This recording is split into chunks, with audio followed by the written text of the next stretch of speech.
Monde numérique. Il y a une adoption forte et massive du paiement mobile. Et donc, je pense que proposer Wero maintenant, dans les conditions de marché actuelles, c'est le bon moment. Et ça répond à un vrai besoin, que ce soit côté consommateur ou côté commerçant.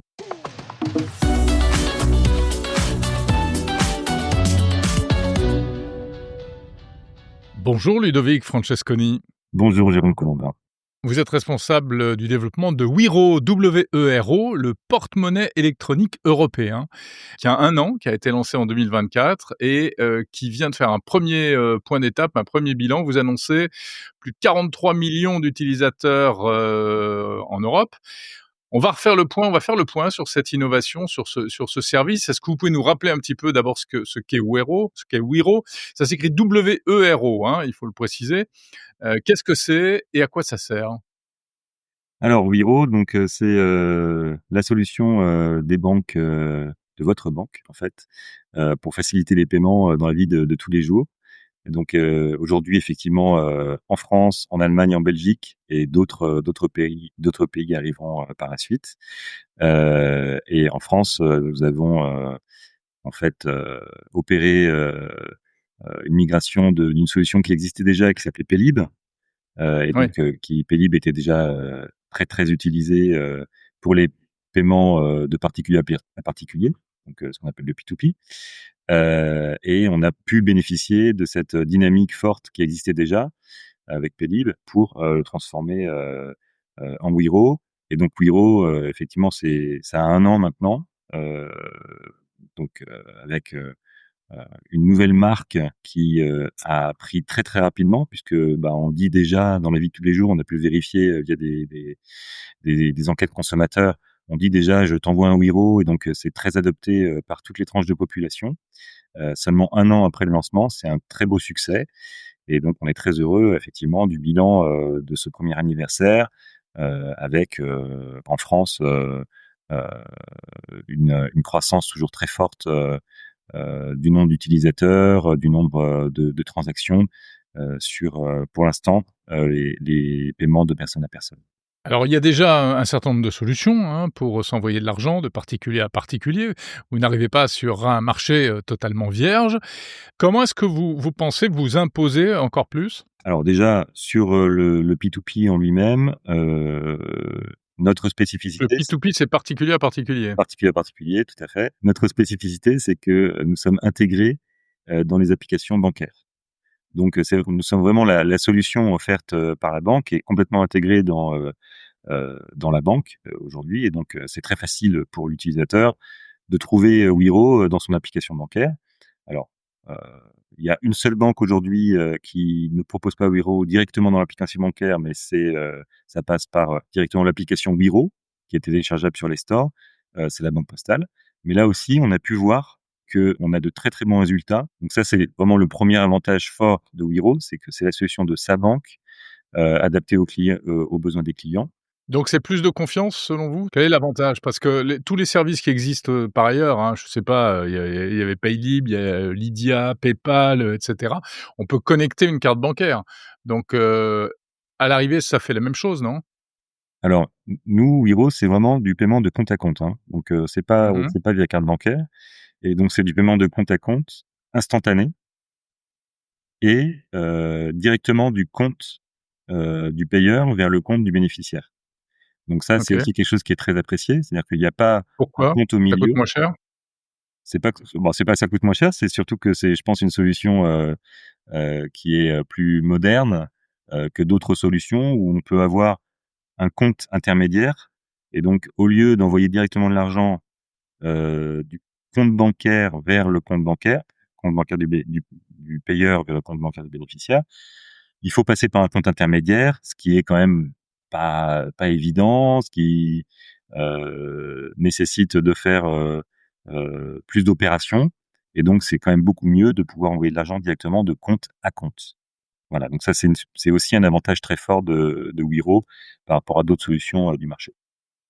Donc je suis dans mon appli de banque traditionnelle. à condition que ce soit pas la banque postale à ce jour. Je vais trouver immédiatement une option, cette fonction Wero qui va me permettre d'envoyer de l'argent très facilement à un particulier, à quelqu'un d'autre, à un ami, et cetera, à quelqu'un à qui je vends un objet sur le bon coin. Et comment je le contacte? Comment on établit la relation? Alors il y a plusieurs manières. La manière la plus développée, c'est via le numéro de mobile. Donc il suffit de demander le numéro de mobile de son, destinataire. Donc s'il est déjà enregistré dans mes contacts, dans mon téléphone, bah, je vois tout de suite qu'il y a un petit logo Wero, à côté, de son nom, et donc je sais que je peux lui envoyer de l'argent parce qu'il est déjà accessible, il est déjà, enrôlé, sur le service. Et donc ça permet, de trouver très facilement son bénéficiaire. On a le numéro de mobile, on a aussi l'adresse email qui fonctionne. Donc on peut aussi envoyer de l'argent via l'adresse email si la personne, l'a enregistré. Et on a également une troisième manière qui est encore plus, innovante, on va dire, c'est via le QR code. Et donc là, l'avantage, c'est que on peut soit présenter un QR code pour demander de l'argent, soit présenter un QR code pour envoyer de l'argent. Donc ça va dans les 2 sens. Et l'avantage, c'est que c'est anonyme pour le coup.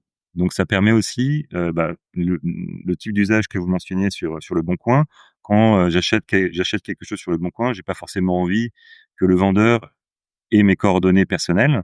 Et donc ça permet, quand je le rencontre, de lui dire: «Bah, tenez, regardez, je vous montre», enfin, le vendeur me montre un QR code, Mmh. et je peux le scanner, et il est reconnu automatiquement, et de cette manière, je peux lui envoyer directement de l'argent.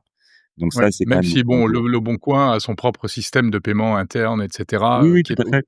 un Mais ce concurrent de plus. qu'on voit, c'est que bon, on dit de particulier à particulier, mais Ouais. finalement, l'usage, il est aussi étendu de plus en plus aux petits commerçants, aux artisans, et cetera, aux professions libérales, et donc même sur les marchés, on voit maintenant arriver des petits, des QR codes Wero, où en fait, on a des commerçants qui déjà commencent à accepter Wero en mode, P2P. C'est le WeChat européen? Oh bah, je pense qu'on peut pas aller jusque-là quand même, parce que notre ambition, c'est pas de devenir une application, «lifestyle» entre guillemets, quoi. C'est pas de devenir une application, où on peut, commander un taxi, où on peut, réserver un hôtel, et cetera, comme WeChat Pay ou Alipay en Asie. Heu, non, notre objectif, c'est vraiment de se concentrer sur les usages, heu, de paiement, et des usages connexes au paiement, donc tout ce qui va être autour de la fidélité, tout ce qui va être autour, heu, de services additionnels dans le cadre Mmh. d'une expérience d'achat. Mais voilà, notre objectif, c'est pas d'être la super app, comme WeChat. Au bout d'un an, là, vous devez avoir quelques retours d'expérience. Vous savez un peu, à quoi ça sert? À quoi c'est utilisé, pour faire quoi? Alors, en France, on est toujours sur un usage qui est, principalement d'envoyer de l'argent via le numéro de mobile, Mmh. à ses amis, sa famille, ses collègues, heu c'est un usage qui est Mais très quoi? Pour important. payer, pour partager des restos, pour, Oui, c'est rembourser ça. des Et on me paye, il y a quelqu'un qui paye le resto et je rembourse ma part, ou alors, même pour donner de l'argent à ses enfants, enfin l'argent de poche, ce genre de choses, tous les petits transferts de la vie courante, effectivement, passent maintenant par Wero, et ça fonctionne très bien. Mais bon, on va pas s'arrêter là, comme vous le savez, et l'objectif, c'est aussi, de développer les usages, sur les usages auprès des commerçants. Voilà. Voilà, absolument. Alors, vous venez d'annoncer que, c'est en train de se mettre en route, vous allez, proposer bientôt le paiement en ligne et peut-être ensuite à terme le paiement en physique chez les commerçants, c'est ça? Tout à fait.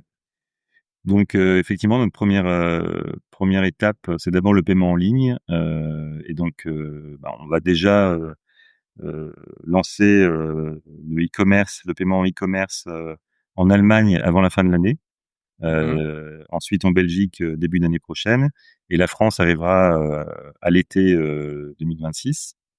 Heu, on a déjà annoncé, hein, donc cette semaine, de grands noms, en termes de marchands, qui sont déjà engagés, à accepter, les paiements Wero en e-commerce, heu, à partir de l'été 2026. Donc on est très fiers de ça, hein. Donc par exemple, l'État français, hein, donc pour tous les usages, publics, au niveau État et collectivités locales, stationnement, les hôpitaux, etc. Mais aussi, donc on a Leclerc, VP, Air France et d'autres qui sont des commerçants très importants qui sont très intéressés avec d'autres qui seront annoncés ultérieurement à accepter les paiements Wero. Donc on voit bien que cette base d'utilisateurs existante sur le P2P, à partir du moment où on va leur dire vous pouvez aussi utiliser Wero pour payer en ligne, quelque part voilà, la transition va se faire naturellement et donc ce sera une extension des usages existants au paiement en e-commerce.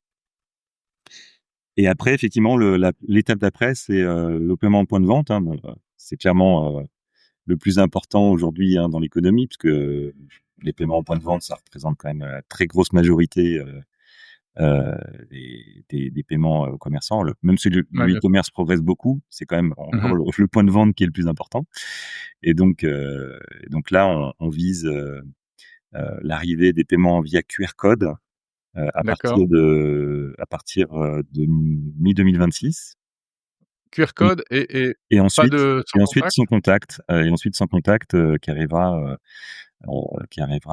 par la suite.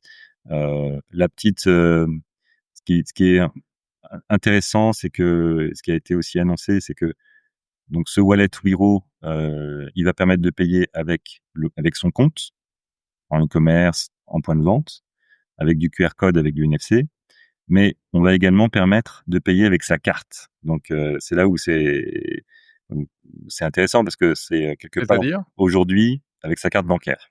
Et ça permettra aussi de préparer le terrain pour l'arrivée progressive du paiement avec son compte et pas seulement avec sa Ouais. carte, aussi en point de vente.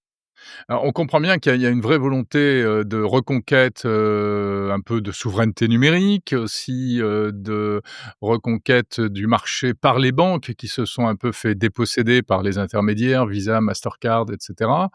Mais est-ce que ça suffit? Quels sont, les intérêts, quel est l'intérêt véritablement? Quels sont les intérêts d'utiliser Wero pour, les consommateurs et les commerçants? C'est quoi? C'est parce que être patriote et être en connexion directe avec sa banque, est-ce que vraiment c'est suffisamment motivant? Alors, dans la vie de tous les jours, non, vous avez totalement raison. Dans la vie de tous les jours, ce que recherche un consommateur, c'est avant tout heu, d'avoir une bonne expérience utilisateur, donc une bonne Ouais, heu, la interface praticité. utilisateur, le parcours client qui soit vraiment optimisé, simple, fluide, mais néanmoins sécurisé. Ce sera toujours gratuit du côté consommateur. Il y a pas de Pour le consommateur, c'est gratuit. Pour le commerçant, Côté commerçant, c'est vraiment très, très important. Le fait d'avoir cette alternative européenne souveraine par rapport aux autres moyens de paiement qui peuvent être proposés aujourd'hui, qui sont principalement non européens, hein. Donc on a également l'aspect coût, bien entendu, hein, puisque oui, on sait que les commerçants sont un peu, vent debout contre les frais à payer, et c'est pour ça d'ailleurs que les paiements, de petits montants, on sent que les commerçants torchent le nez en général. Est-ce que c'est différent? Est-ce que ce sera différent avec Wero? Est-ce que je pourrais payer ma baguette avec Wero? oui, bien sûr, Et ça l'objectif c'est coûtera, beaucoup moins cher aux commerçants? alors, ça coûtera un peu moins cher aux commerçants. L'objectif c'est qu'on soit effectivement alors il y a quand même un service derrière et il faut pouvoir amortir les coûts de ce service. Mais en tout cas, l'objectif, oui, c'est que l'acceptation pour un commerçant de Wero soit plus intéressante, financièrement parlant, que tout ce qui existe Mmh. aujourd'hui, par ailleurs sur le marché. Il y a quand même une limitation aussi, c'est que c'est un système qui n'est pas international, hein, vous l'avez dit, c'est seulement entre guillemets «européen» et même seulement quelques pays. Est-ce que c'est pas un handicap ça? Est-ce que vous envisagez, je ne sais pas, à terme ou à long terme peut-être, d'en faire une solution internationale? Est-ce que ce serait réaliste? Alors notre objectif, en premier lieu, c'est d'être une solution européenne. Aujourd'hui, effectivement, on a 3 pays. L'année prochaine, on aura 5 pays, hein, donc Allemagne, France, Belgique, Pays-Bas, Luxembourg, qui représentent quand même 75. Ces 5 pays représentent 75 de la valeur des paiements dans la zone euro. Donc c'est pas rien. C'est un bon point de départ. Mais effectivement, l'objectif, c'est aussi de pouvoir étendre Wero à d'autres marchés par la suite. Donc on a déjà des discussions très avancées avec certains marchés. que voilà, l'Autriche avait manifesté son intérêt, il y a des décisions qui doivent être prises, et cetera, et d'autres marchés pourraient arriver par la suite. Donc selon vous, Ludovic Francesconi, arriver en retard, c'est pas un problème. Il y a des atouts pour faire qu'un paiement, un portefeuille, un porte-monnaie électronique européen, soit véritablement un succès, malgré, les nombreux échecs qu'on a vus, hein, sur ce terrain-là les années précédentes. Il y a, les décennies précédentes. Je pense à Moneo, je pense à Paylib, enfin vous êtes, les successeurs de Paylib, mais heu, voilà, c'est le chemin a été pavé d'embûches jusqu'à présent. Oui, alors, je pense qu'effectivement on n'est pas je pense pas qu'on soit en retard. Je pense qu'au contraire, on arrive au bon moment parce qu'on se positionne, Wero se positionne sur le paiement mobile et c'est maintenant qu'en fait, il y a une adoption forte et massive du paiement mobile. Et donc je pense que proposer Wero maintenant, dans les conditions, de marché actuelles, c'est le bon moment, et ça répond à un vrai besoin, que ce soit côté consommateur, ou côté commerçant. Donc je pense qu'on a toutes les chances, de réussir, et voilà, quand on entend les retours des consommateurs et l'intérêt et les attentes des commerçants, c'est très, très encourageant, pour l'année prochaine, et les prochaines étapes de Wero. Merci beaucoup Ludovic Francesconi, donc responsable du développement de Wero. Merci à vous.